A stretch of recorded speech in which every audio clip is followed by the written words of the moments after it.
Дената ја поканувам Маја Котевска, директор на операции во EOS Matrix Македонија, која ќе биде модератор на овој панел, панелот е насловен од организацијска подготвеност до финансиски резултати, како дигиталната трансформација создава резултати. Денеска добро утро и добро дојдовте. Со неа ќе разговараат Емилија Спировска од Прокредит банка, Билјана Мишич од Јуте Македонија, како и Тања Михајловска Димитриевска од Барклис банк. Да ги поздравиме и уживајте во првиот панел. Не знам се ова дали работи? Не слушате, да. Тоа е Димитар, малце потешко е да се модерира, ама ја пробам. Значи, почитувани гости, почитувани присутни, навистина ми е чест и задоволство вака денеска да го отворам овој панел. Како што рековме во рамките на Finance Talks, моето име е Маја Котевска и заедно со моите копаналисти денеска ќе зборуваме на темата дигитализација, од организацијска подготвеност до финансиски резултати, како таа дигитална трансформација создава вредност во една компанија. Дигитализацијата како тема се чини дека е неисцрпна и ние во EOS го живееме тоа секојдневно, таа дигитална трансформација и верувале или не, повеќе од 25 проекти во моментот имаме кои што се засновани на дигитална трансформација. Меѓутоа, малку помалку за тоа што ние го правиме, затоа што имам три инспиративни соговорнички денеска со мене, со тоа што ќе споделиме корисни искуства и како што спомна и Нина во најавата, искуства кои што се од терен, реални искуства кои што би сакале да ги слушнеме, а се поврзани со основа на дигитална трансформација која што се случува во нашето секојдневие, во вашите организации. Некако со Билјана би почнала, некако важиш за така современ лидер во финтек индустријата и правиш спој на тоа што го нарекуваме финансии со технологија, меѓутоа низ призма на некакво иновативно лидерство и како тоа резултира во организација каде што се нудат решенија што се лесни, транспарентни, фер, лесни за користење практично за вашите корисници. Во основа, што е тоа што не интересира и би сакале да слушнеме? Како се проценува една дигитална зрелост на една компанија? Понекогаш се размислуваме што е тоа што треба да се дигитализира, што станува човечки фактор, меѓутоа како тригерот тука го чувствувате ако може да се сподели? Маја, и убавите зборови и на поканата да видам дел од панелот. Со што сакам да ја започнам дискусијата, ќе ми дозволиш да излезам малку надвор од директниот контекст, меѓутоа ќе споделам еден пример кој што скоро го чув од еден професор на Страсбург универзитетот за една вистинска приказна за Грейт Ормунд Стрит, може би ти е позната, Тања, од Лондон болница, педијатрска болница, една од најдобрите во светот. И она што ми остави впечаток е дека болницата, лекарите во болницата сваќаат дека најголемиот ризик со кој што се соочуваат не е самата операција на срце на младите пациенти, туку е токму трансферот на пациентот од операционата сала до интензивна нега, каде што илјадници кабли, машини, апарати, медицински тимови, техничари треба многу брзо да се искоординираат во кратко време и тука всушност настануваат најголемите грешки и најголемиот ризик по пациентите. Она што е многу впечатливо за оваа приказна е што лекарите не го наоѓаат решението на овој проблем во медицинската историја или литература, туку замислете го контактираат тимот на Формула 1. Ги контактираат Ферари за да им најдат совршен модел на координација во многу кратко време, затоа што знаеме како функционира тимот на Формула 1, имате 7 секунди да замените 4 тркала, да ставите гориво и да спремите формула болид за трка. Доаѓаат, го скенираат процесот и она што е резултат е 50% намалени грешки кога прават нов протокол за нив. Која ми е поентата? на оваа илустрација дека вистинските промени, подобрувања и трансформации најчесто не доаѓаат од истата индустрија. Доаѓаат од некој кој што е растеретен од багажот на минатото и комплетно поинаку гледа на нештата. Истото во мал милион примери го гледаме секојдневно. Apple не измисли нови копчиња на тастатурата, туку комплетно ги отстрани копчињата на мобилниот телефон, па направи револуција во телеком индустријата. Netflix не отвори нови видеотеки на секој ќош, туку комплетно ги затвори сите. Booking не отвори подобар ланец на хотели, туку направи платформа без ниедна соба, стана лидер во хотелиерската индустрија. Spotify не отвори нова дискографска куќа, туку за секогаш преку платформа ја смени индустријата. И сето тоа е повторно во оној контекст дека промените и трансформацијата на пазарот не доаѓа од оној кој што го држи пазарот во одреден момент. Доаѓа од комплетно нови играчи кои што ја инволвираат технологијата на следно ниво. Она што во контекст па на финансиите, сакам пак да го поврзам со овие сите примери кои што ги споменав, е тоа што за жал се уште денес го гледаме на пазарот во делот на традиционалниот финансиски сектор, каде што кога се има обиди да се трансформира нешто, да се дигитализира нешто, се трга од хартиен налог кој што се става на дигитална платформа. Тоа е козметика, тоа не е дигитализација. Дигитална зрелост е кога вие ќе се запрашате не како да ги дигитализирате старите процеси, туку кога ќе се запрашате зошто овој процес воопшто постои. Токму е тоа што ние во ЮТЕ го правиме. Се прашуваме дали навистина има потреба клиентот да прибира документи или имаме платформа и механизам и технологијата и на тоа ниво да ние самите тие податоци кои што вообичаено клиентот ги доставува, можеме да ги повлечеме од веродостојни бази на податоци. Дали клиентот треба да се идентификува физички во филијала? Апсолутно, некога ги имаме денес шемите за електронска идентификација на клиентот. Дали треба да имаме кредитен комитет кој што врз основа на искуство треба да одлучува за одредена изложеност на клиентите? Апсолутно не, затоа што денес ние ги имаме интегрирано алгоритми кои што ја донесуваат одлуката многу попрецизно од човек, на начин на кој што анализираат во дел од секунда стотици варијабли и на тој начин ни пласираат одлука која што е со многу мал степен на ризик. И она што го споменавте како човечки фактор, да, човечкиот фактор треба да остане секаде каде што е потребно да ја задржите емпатијата, секаде каде што е потребно да наидете на разбирање кај клиентот и секаде онаму каде што носи дополнителна вредност на финансиска писменост и дигитална описменување исто така на клиентите. Апсолутно се согласувам, особено со делот на финансиската писменост и ова што го спомена дека при имплементација на некакво дигитално решение се ревидира процесот, нели? Дали воопшто некој чекор не е потребен, дали воопшто можеби некогаш и цел процес не е потребен. Емилија, тоа што ти си примерот за банкарски професионалец кој што својата кариера си е базирана на некаква стабилност и визија, нели? Пред се, меѓутоа, колегите за тебе би рекле дека си фокусирана на резултати, меѓутоа и на дигиталната трансформација на банката од аспект на тоа да се нудат иновативни решенија, имено и вашата банка е пример апсолутно за тоа. Тоа што од твојата перспектива како член на управен одбор би не интересирало е како да кажеме тој некој IT дигитален проект да не биде само изолиран проект, како тоа се вклопува во целата да кажам стратегија која што имате од аспект на лидерство. Благодарам за прашање, благодарам за покана и убава најава и поздрав до публика. Се надевам дека се слушаме, ако може некој да климне. Фала. Јас малце ќе искочим од контекст, пак за да дојдеме и до одговор на ово прашање, битен е контекст.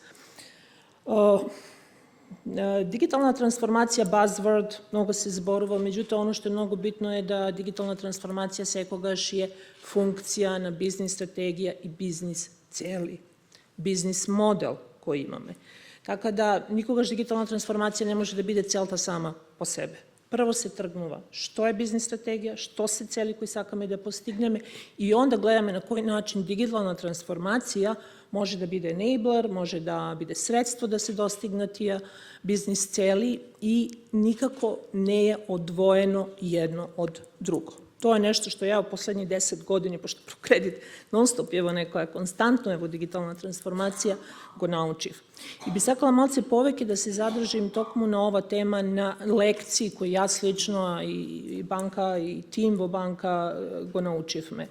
Може се некои едноставни работи, ама многу битни и сакам да ги подлечем.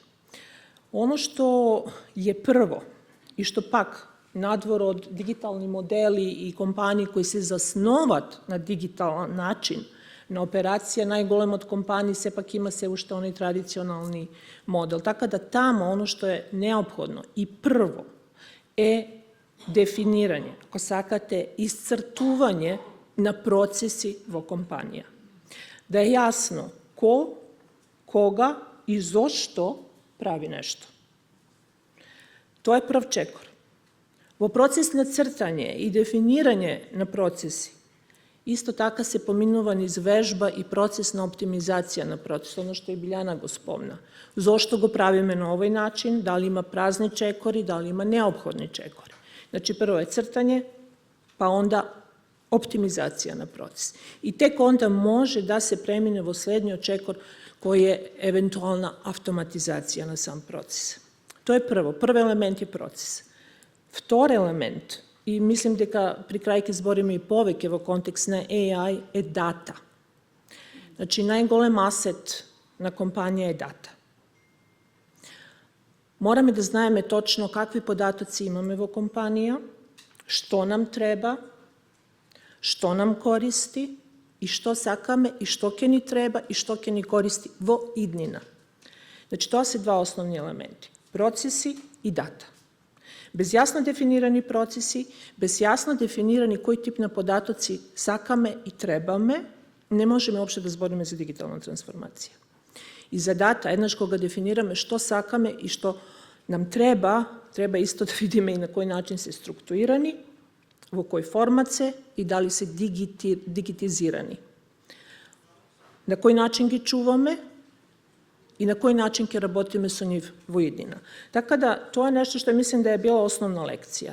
Значи, ова два предуслови да се средени, спастрени, за да може да се настави со дигитална трансформација. Втора лекција, што ја научивме, што може да биде искапа, е интенција да се заиграме. Знаете како, поготово кога ви дојде добар вендор и ви нуди некое софтверско решение и ќе ви помогне со некој проблем, ќе ви автоматизира нешто, па може и ово, па може и ово, па може и ово. И нормално ние како луѓе сакаме дај и ова, nice to have. Што е ризик?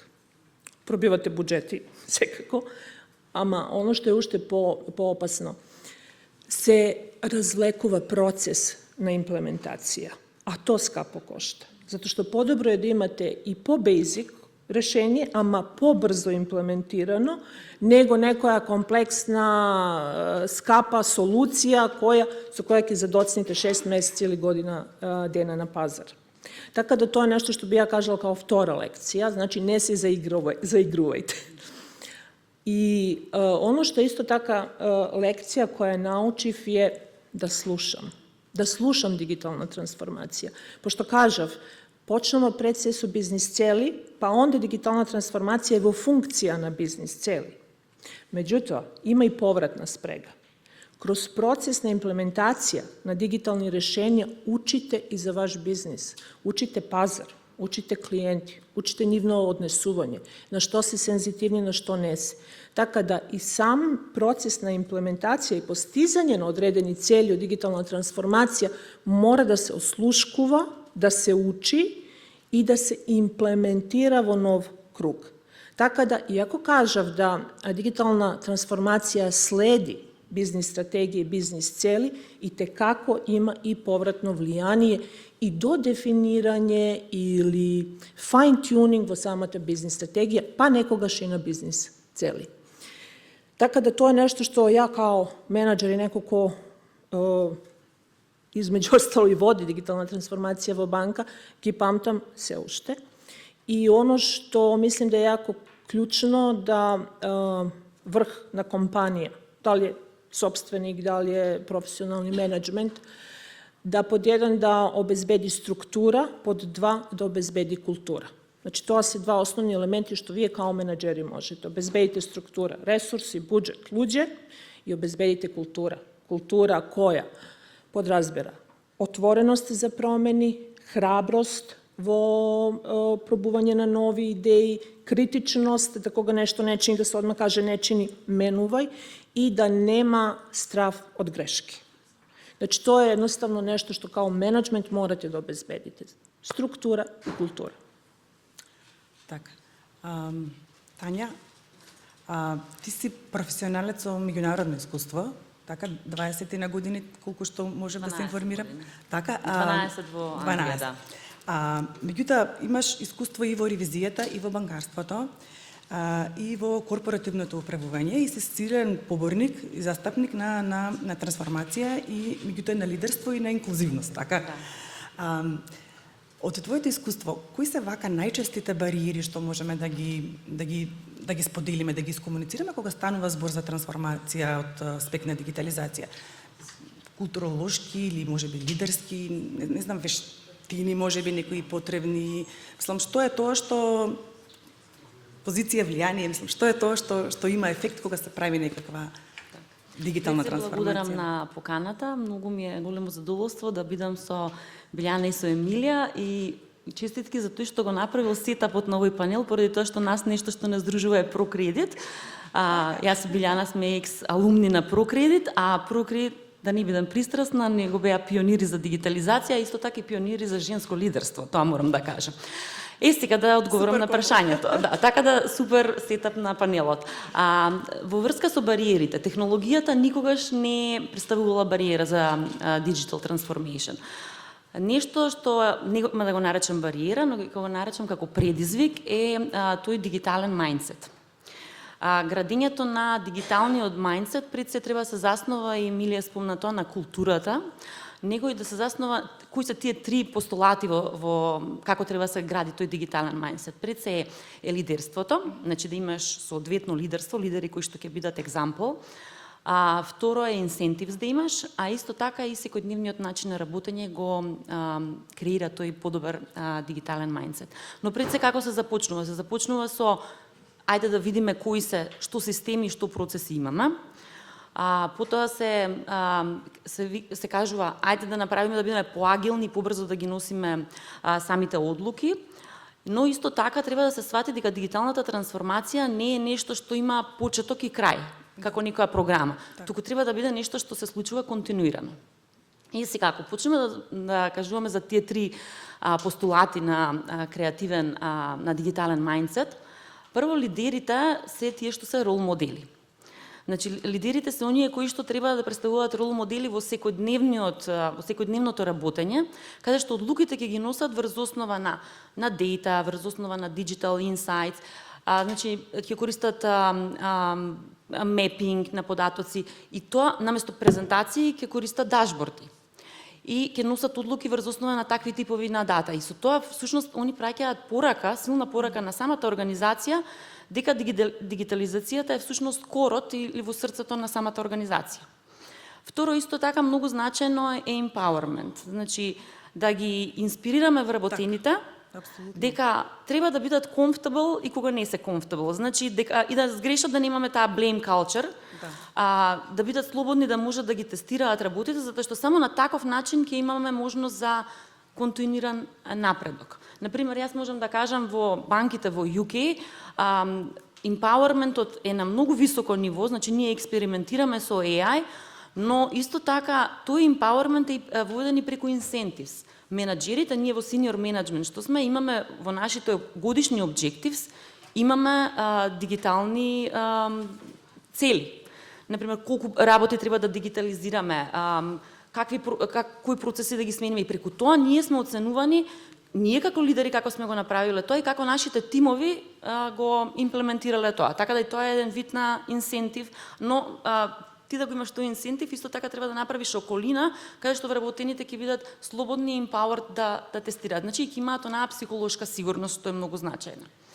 И трето исто така е развој на капацитети, значи building of capacity, значи редовни тренинзи и обуки за вработените, не само за вработените од IT што се, дека треба да знаат они за data analytics, AI, него за сите вработени, значи за вработените од бизнисот, вработените во ризици, вработените во ревизија. И ето можам да го кажам преку конкретни примери. Ние на работа имаме 2 пати во неделата digital trainings. За да останеме релевант на пазарот, ние мораме да ги слушаме тие, и значи тоа се следи, не се in person, поради тоа што ние хибридно работиме, значи се тие организирани онлайн, но сепак следат кои и не мерат дали стварно сме присуствувале на тие тренинзи, затоа што технологијата се менува на дневно ниво и ние мора да знаеме. И самата банка се менува на дневно ниво. Мојата банка, значи само ревизија, ние сме 700 луѓе. На глобално ниво 30.000 вработени. Така да самата банка развива AI алатки кои што ние мора да знаеме и ќе ни бидат корисни во нашето работење, за да останеме релевантни на самиот пазар. На крај на ден некогаш и инспирацијата, иновацијата треба да доаѓа од луѓето кои што се од различни оддели, нели, како што споменавме, или можеби и луѓе кои што не се само на менеджмент ниво или од IT индустријата, така да тоа е уствари инспирацијата, нели, преку обуќите и да. Тоа беше можеби следното прашање, да се реферира на некој конкретен пример, можеби Биљана, кој што го имате вие имплементирано во вашата компанија, од аспект на тоа, спомнавме дата, колку се важни податоците. И не мора да се врзуваме за тоа, меѓутоа не еден конкретен пример кој што навистина додална вредност, нели, може баш буквално да измериме дека направил разлика. Имаме ли некој таков да споделиме? Мислам, рековме корисни искуства. Апсолутно мислам дека имате што да кажете. Најелоквентниот пример, барем во наш контекст, е комплетната трансформација на една класична финансиска институција во платформа која што е интегрирана во форма на екосистем кој што обединува многу финансиски услуги преку единствена апликација MyUta. Еден фан факт ќе споменам, MyUta е за оние кои што не знаат, меѓутоа често го споменувам фактот, што е апликација која што во земјава, после мој ДДВ е втора најсемнувана финансиска апликација. Сега, оно што е заедничко разбирање за сите нас е дека фрагментацијата е најголем непријател на корисничкото искуство.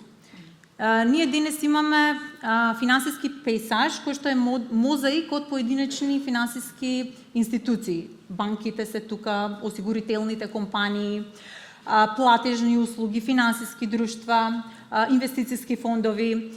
И доколку денес клиентот сака да го изводи целиот тој пат на поединечни услуги, треба да го изводи тој лавиринт. Стратешка определба на Јута беше да го оневозможи тој лавиринт, односно да го укине тој лавиринт, односно овие услуги да се добијат на една единствена платформа. Како тоа го правиме?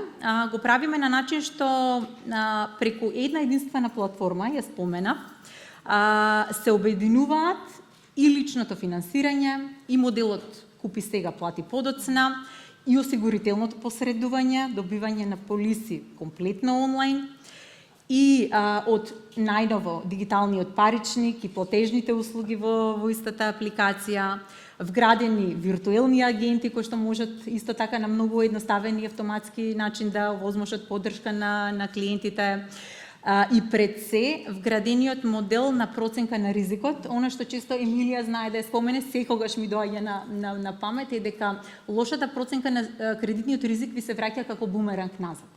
И ако тоа не го врадите во вашите модели, зашто секако дека ви треба квалитетни податоци, ако тоа не го вградите, сето тоа е многу краткорочно. И профитот да се оствари е многу краткорочен.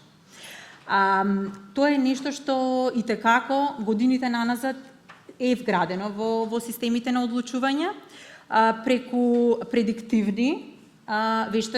предиктивна вештачка интелигенција, каде што се анализираат стотици варијабли и параметри за да може да се дојде до вистинската одлука. И таа одлука што во наш контекст значи затоа што е убаво да зборуваме и за бројки за да се покаже веродостојноста на имплементацијата и на функционирањето на новите модели.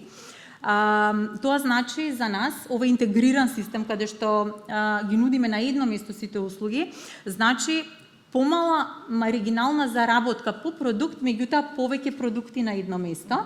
И тоа нас во текот на минатата година ни обезбеди 50% раст на активата на компанијата, достигнувајќи над 60 милиони евра актива и профитабилност на ниво на средна банка. Што тоа од аспект на клиентите, како за клиентите создаде вредност на обслужени 50.000 клиенти само во текот на минатата година. Фактот што мене повеќе ме радува е што 30% од клиентите ја повторуваат услугата.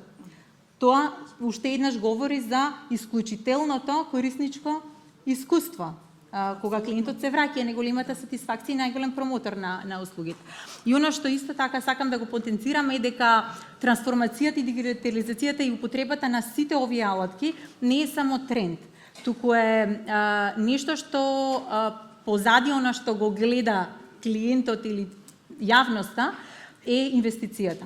Инвестицијата чини во нашиот контекст инвестирани од почетокот на основањето на компанијата до преку 10 милиони евра во технологија на пазар кој што е под милион финансиски подобно население во оваа земја. Така. Истото прашање слично, можеби само низ призмата повеќе на ете како најчесто е дилемата од тоа дали ете таа некоја дигитална трансформација кога додава на вредност е повеќе од аспект на намалување на трошоци, зголемување на приходите. Од која перспектива еве некое конкретно решение се гледало во вашата ситуација? Пошто Билјана веќе го покри овај дел кон клиентска услуга, значи фронт-енд, што креира зголемен обим на продажба и раст. Јас, за да не се повторуваме во некои делови, ќе се осврнем и нешто што е можда поапликативно на поширок број на компании, е внатре, бекенд, значи оно што вашите луѓе работат во фирма. Оти све што носиме со клиенти, радиме бизнис, пак има некоја рефлексија и некој workload креиран позади. Оно што мислим да може да биде рецимо интересен пример и поготово дигитална трансформација зависи од бизнис цели, ама зависи и од буџети и средства кои можеме да инвестираме.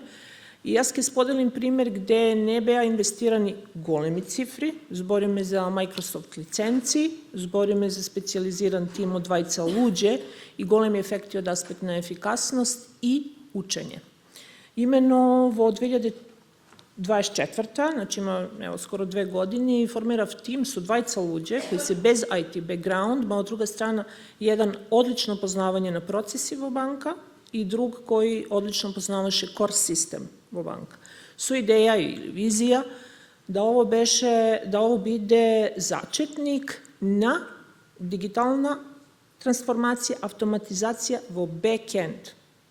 Во банка имате еден куп сектори, имате стотици и стотици репетитивни процеси, некои се работат рачно, некои се работат полуавтоматизирано, меѓутоа секогаш има простор да се направи поефикасно.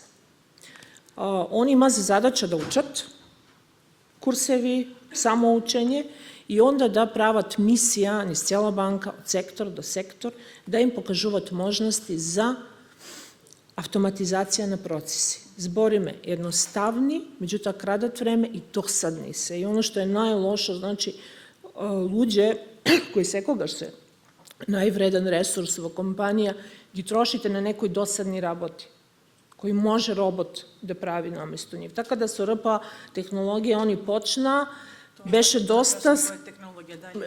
Да, Power платформа, имаше скептицизам со сектори, не верува дека тако нешто може лесно да се направи. Меѓутоа, двајца ентузијасти кои почна овој процес беа упорни и со неколку наједноставни примери, со шоукейс од сектор до сектор ги учеа. Верујте, сега имаме листа на чекање, на уште десетици процеси кои чекат на ред за автоматизација. Мислим, зошто го земав овој пример? Не бара инвестиција голема во пари, меѓутоа бара прави избор на луѓе кои може да донесат промена, едноставна технологија која е веќе embedded во банка и желба и визија. Не е дигитална трансформација, нели, нормално да бара инвестиции, меѓутоа не е секој пат дигитална трансформација скапа. Така да тоа е опет нешто што ја сакам да го потенцирам. Бизнис цели кои имате, што сакате да постигнете и онда гледајте што можете да направите во компанија. Да, убаво кажат, промотори, ентузијасти, кои што знаат да го доловат, нели, процесот, како тоа некако изгледа крајната цел да ја доловат, за да може да се разбере, ама и да се препознае. Затоа што пак ќе кажам, тој што го работи процесот, најлесно може да препознае дали нешто може да се дигитализира. Само ќе дозволиш уште нешто. Што беше ефектот ово? Значи, сега можем да зборим 15-20% заштеда на време, не намалување на број на вработени, него ови вработени кои се ослободи од рутински досадни работи прават покомплексни задачи. Банка, знаете, комплексна е и регулатор не штеди. Од друга страна, оно што е уште поголем бенефит, сем директна заштеда во работни сати, е креирање на култура. И тука се враќам на оно што го зборевме на почеток. Значи, креирање на култура, Тања спомна дигитални мајндсет. Значи, кога продре еднаш, тогаш и луѓе сакат. Сакат се попрон да размислуват на тај начин, да размислуват што може да се автоматизира, да учат алатки и да сами понатака станат дел од промена. Особено резултатот кој ќе го видат. Да, кога го видат резултатот. Така да ние од старт од двајца ентузијасти сега имаме фактички низ цела банка, цела структура во бек офис од 150 луѓе која е навиена кон автоматизација, кон дигитална трансформација и дава предлози и на нивни. Пак точно тоа и Тања што го збореше, да. Многу интересно е, Емилија, што спомна, да, тоа се тие луѓе што ги знаат работите, но тие луѓе треба ги споделат со своите колеги. Значи, кај нас ние имаме и тоа knowledge sharing, како си направил некаков промпт или агент, значи на неделно ниво ги споделувам со цела ревизија. Значи, ние сме 700 луѓе и нема се видиме на кафе за поразговараме. Значи, секој работи од различна локација. Така да тоа шерна експириенс е многу значајно за тој дигитален мајндсет да континуирано да расте и да биде стабилен. Јас нешто што ќе споменам, јас не сум толку од бизнисот, повеќе сум од third line of defense, но интересно е од аспект на бизнисот и како гледам банките што прават во UK, сите тие процеси, моргидж, значи земаш моргидж, ти не се појавуваш ниту во филијала, ниту знаеш кој ти е mortgage advisor, подпишуваш се онлайн, значи катастри, се е поврзано. Но тука за тоа потребна е и инфраструктура и поддршка од самата држава. Така самите компании некогаш може да направат нешто до некое ниво, но треба и самата држава да има поддршка за градење на таква дигитална стратегија. Од аспект на ревизија на third line of defense ќе кажам некои конкретни примери. Едноставни се, но многу бенефит креирале за ревизија и голема ефикасност креирало во мојот тим. Пример, годишниот план за ревизија, значи јас не целосно автоматизирам, поради тоа што тој Audit Universe, а јас ќе зборувам може со ревизорски термини, Audit Universe е во одреден систем, самите дашборди вадат што треба ти да ревидираш наредната година. Присуства на комитети. Комитетите обично секогаш не се виртуелни. Ревизија знаете дека секогаш присуствува, дали е на АЛКО, дали е на риск комити, одит комити.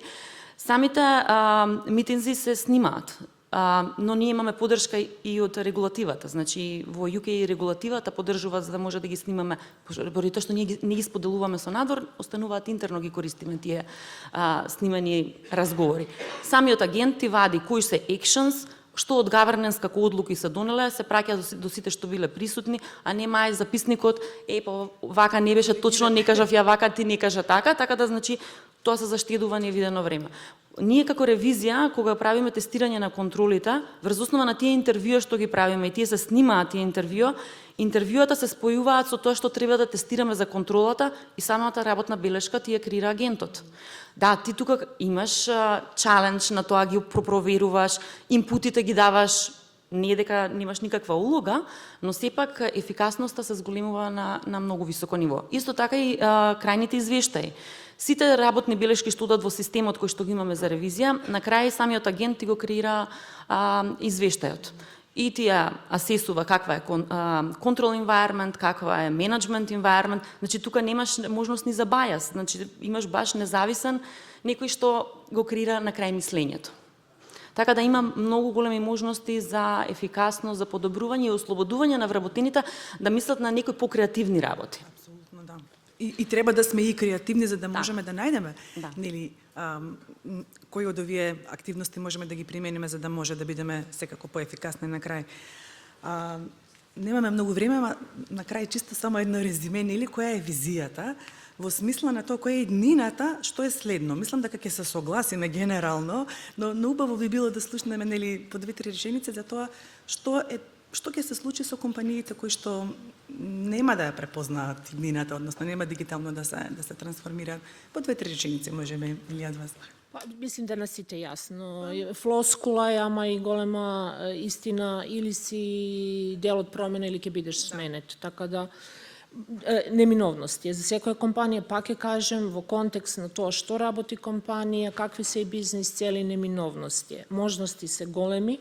Ако претходни години зборевме повеќе за автоматизација на процеси, сега збориме за AI и дата, значи дата, дата, тоа е нешто што е иднина и секој бизнис, дали збориме за цвеќара, дали збориме за банка, има дата за своји клиенти. Така да на кој начин ќе ги паметно искористиме за да креираме додадена вредност за нашите купувачи, да бидеме подобри конкуренција, клjuč е таму.